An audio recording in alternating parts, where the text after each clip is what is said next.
Generally let's see कि यहाँ पर क्वेश्चन नंबर 10 में इन्होंने बोला है कि ये बताएं कि कौन सा वाला कंपाउंड जो है which will not react with NaOH, कौन सा NaOH के साथ रिएक्ट नहीं करे। Let's start from the beginning. ये आपको जो दिखाई दे रहा है इसको बोलते हैं हम, ये एक फिनॉल का डेरिवेटिव है। तो हम सबसे पहले जब फिनॉल से रिएक्ट करवाते हैं, ये रहा तुम्हारा फिनॉल, ठीक है, और ये है तुम्हारा नाइट्रो ग्रुप।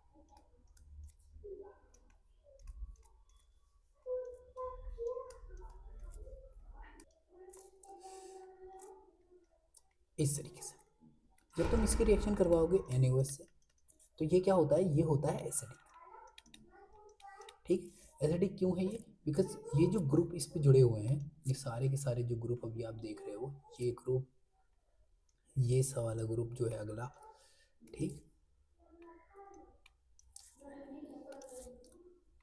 ये ग्रुप, लेट्स से ये ग्रुप, ये सारे के सारे ग्रुप क्या हैं, इलेक्ट्रॉन विड्रॉइंग ग्रुप है।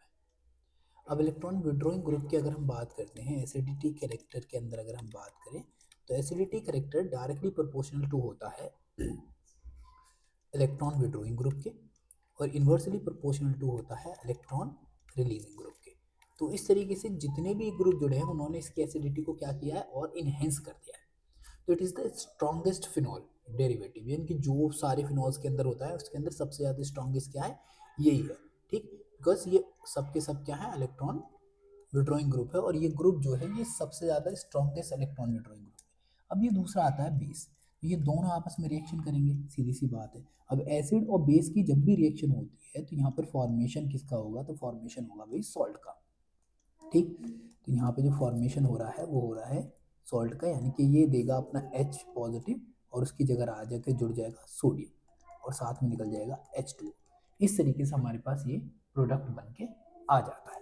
ठीक, तो पहला तो हमारा क्वालिफाई कर गया कि भाई ये तो रिएक्शन देगा। चलो दूसरे की बात कर लेते हैं, लेकिन दूसरे से पहले हम बात करेंगे तीसरे की, because our main point to understand the gravity of the question, कि भाई किस तरीके से चीज़ें काम कर रही हैं हमको उसे समझना है। अगर हम सी वाले की बात करें तो यहाँ पे आप जानते हो ये रहा CH3, ये रहा C, ये रहा O और ये रहा NH2।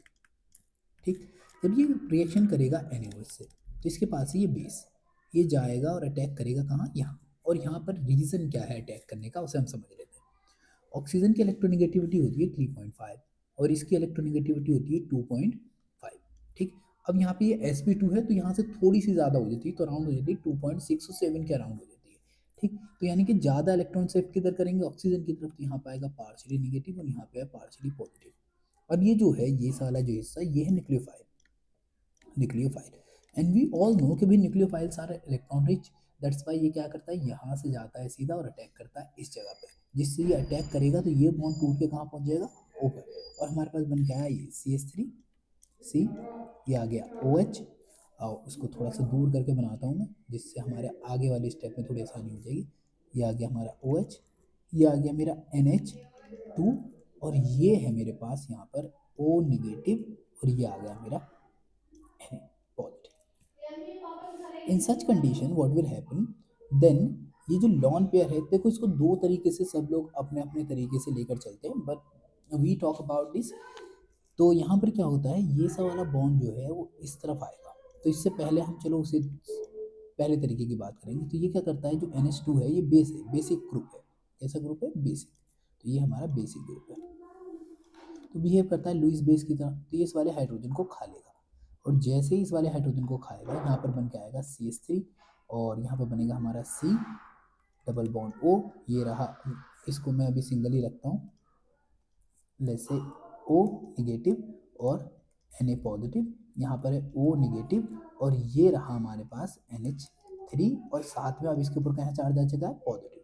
अब ये वापस इधर जाएगा तो ये पॉजिटिव वाला हिस्सा बाहर निकल जाएगा, और हमारे पास बन के आएगा ये CH3 C, और ये बचा मेरे पास O Na निगेटिव और पॉजिटिव, और यहाँ पे हमारे पास ऑक्सीजन आ गया और साथ में निकल गया अमोनिया।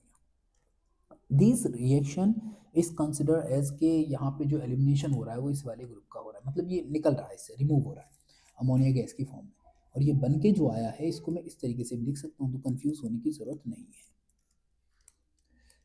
और इसको बोलते हैं हम sodium acetate. Then we got the answer कि भाई ये सा वाला जो है ये भी रिएक्शन में पार्टिसिपेट कर रहा है। अब इसको देख लेते हैं। ठीक, ये भी काफ़ी अच्छी रिएक्शन है डी वाली। देखते हैं हम क्या रहता है इसका। तो जनरली हम सबसे पहले इसकी रिएक्शन करवाते हैं। ठीक, इसको और बेटर वे में लिखूं तो मैं कैसे लिखूंगा, सी ट्रिपल बॉन्ड एन। हम जानते हैं भाई यहाँ पे जो सी है हमारा, जो नाइट्रोजन है हमारा, वो नाइट्रोजन आपको दिखा रहा है लगभग लगभग 3.0 इलेक्ट्रोनेगेटिविटी, और ये जो सी है ये दिखा रहा है यहाँ पे 2.6 के अराउंड। ये 6 7 भी मानते हैं, कुछ 8 भी कर लेते हैं। तो इससे ये तो साबित होता है कि भाई यहाँ पे जो है पार्शियली निगेटिव करेक्टर होगा और इस साइड में पार्शियली पॉजिटिव करेक्टर होगा। अब अगर मैं इसकी रिएक्शन करवा दूँ NaOH से, और ये एक्वस मीडियम में लेके चलते हैं सब लोग, ठीक है, तो ये निगेटिवली चार्ज न्यूक्लियोफाइल है, ये जाकर अटैक करेगा जहाँ पॉजिटिव करेक्टर हो, तो ये पहुँच गया इस साइड में और हमारे पास बन के आया CH3, यहाँ पर आया C, यहाँ पे जुड़ा O और ये जुड़ा H, और ये आ जाएगा हमारा डबल बॉन्ड N। लेकिन इसके ऊपर कैसा चार्ज आ गया, निगेटिव। अब ये निगेटिव चार्ज है तो यहाँ पर क्या होता है, यहाँ पे होता है एक तरीके से ये जो हाइड्रोजन है इसको ये ले लेता है और यहाँ से ये बॉन्ड जाता है इस तरफ, तो हमारे पास बन के आता है सिंपली ये CH3 और ये C डबल बॉन्ड O, और यहाँ पे जो ये बॉन्ड से जो ऑक्सीजन आई है तो इसका क्या होगा, एक बॉन्ड और टूट जाएगा, तो यहाँ पर आ जाएगा NH। सिंपली चलो हम इसको NH और इसके ऊपर फिर से क्या आ गया, निगेटिव चार्ज। ठीक है, अब इस कंडीशन में क्या होता है कि जो ये बन के आया है यहाँ पर ये रिएक्ट करता है फिर से इसके साथ, वाटर के साथ, तो ये क्या करेगा, यहाँ से एक दूसरी हाइड्रोजन को ले लेगा, और जैसे लेगा तो हमारे पास बन के आएगा CH3 C double bond O, और ये आ गया हमारे पास NH2। अब तुमको ध्यान आ गया होगा, जैसे ये रिएक्शन बनी ऐसे ही अब रिएक्शन यहाँ से शुरू होगी दोबारा से, सिंपल। ठीक, और फिर लास्ट में प्रोडक्ट क्या बन के आएगा, यही सारा प्रोडक्ट बन के आएगा, तो यहाँ से ये सारे स्टेप फॉलो अप होते हैं, एंड देन हमारे पास जो प्रोडक्ट बन के आता है लास्ट में वो यही बन के आता है, कौन सा, CH3 COO निगेटिव, ये हमारा फाइनल स्टेप वाला प्रोडक्ट है। ठीक है, जब इसके साथ रिएक्शन हो रही है और यहाँ पे आता है सोडियम, तो मतलब एक साइनाइड ग्रुप क्या कर रहा है तुमको लास्ट में जो प्रोडक्ट दे रहा है, ठीक, तो वो प्रोडक्ट दे रहा है वो एक तरीके से एसीटेट वाला। ठीक है, अब अगर इसके पास 3 होते तो क्या होता, तो 3 होते, जैसे CN3 लगे हुए हैं तो इसके पास क्या हो जाता है CH, और 3 C बदल जाएंगे किसमें, इसके अंदर निगेटिव में, और एक पॉजिटिव चार्ज आके जुड़ जाएगा इससे, जो भी सोडियम हमने यूज़ किया NaOH, और यहाँ पर हम लिख देते 3। तो इस मॉलिक्यूल की स्ट्रक्चर कुछ इस तरीके की दिखाई देती कि C, और यहाँ पे COO Na पॉजिटिव, ये निगेटिव है, फिर COO निगेटिव, ये पॉजिटिव हो जाता है, फिर यहाँ पे COO Na पॉजिटिव, ये निगेटिव हो जाता है, और इस साइड में आ जाता है, तो ये प्रोडक्ट बन के आएगा। तो ऑफकोर्स ये भी क्या करता है, यहाँ पे रिएक्शन में पार्टिसिपेट कर रहा है। अब अगर हम बात करें इसकी बी वाले की, ये है एल्कोहल। तो अगर तुमने NCERT का एक आध बार रिवीजन कर लिया है, then you come to know कि NCERT के अंदर तुमको ये पता चलेगा कि वो क्लियरली बोलते हैं कि भाई alcohols does not react with sodium hydroxide, इनको सोडियम हाइड्रोक्साइड के साथ रिएक्ट नहीं करते, but they react with sodium metal. ठीक, सोडियम मेटल के साथ करते हैं। ठीक, और इसका यूज करते हैं हम to distinguish between alcohol and phenols. तो एल्कोहल्स तो यहाँ पे रिएक्शन नहीं करेंगे, but the phenol can react, तो फिनॉल की जब हम रिएक्शन करवाएंगे तो वो इस वाला हिसाब होगा, ये रहा O, ये एसिड की तरह बिहेव कर रहा है, ये बेस की तरह बिहेव कर रहा है, and then finally reaction will proceed, और वी फाइंड आउट कि यहाँ पर हमारे पास जो प्रोडक्ट बन के आया है वो ये बन के आएगा plus H2, acid base reaction. लेकिन जब हम यहाँ पर रिएक्शन करवा दें एल्कोहल की, और हमारे पास कौन सा वाला एल्कोहल है, एथेनॉल NaOH के साथ, तो यहाँ पर आएगी नो रिएक्शन। ठीक है, यहाँ पर आ जाएगी नो रिएक्शन। तो दैट्स वाई इस क्वेश्चन का अगर कोई आंसर पूछता है तो you need to be very very clear to give the answer कि भाई alcohols does not react with NaOH। Got it. तो ये 2-3 पॉइंट्स होते हैं, अगर तुम इस चीज़ को समझ लो, जैसे यहाँ पे ये इंपॉर्टेंट था, ये तुमको समझना है।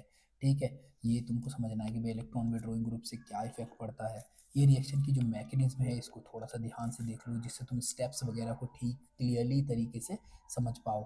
ठीक है, इसके अंदर क्या क्या चेंजेस तुमको देखने को मिलते हैं ये तुम समझ लो। फिर यहाँ पर जो रिएक्शन आएगी उसको तुम समझ लो। ठीक है, तो ये जो पॉइंट्स हैं अगर तुमने क्लियरली समझ लिए तो that will help you to understand the topic very well.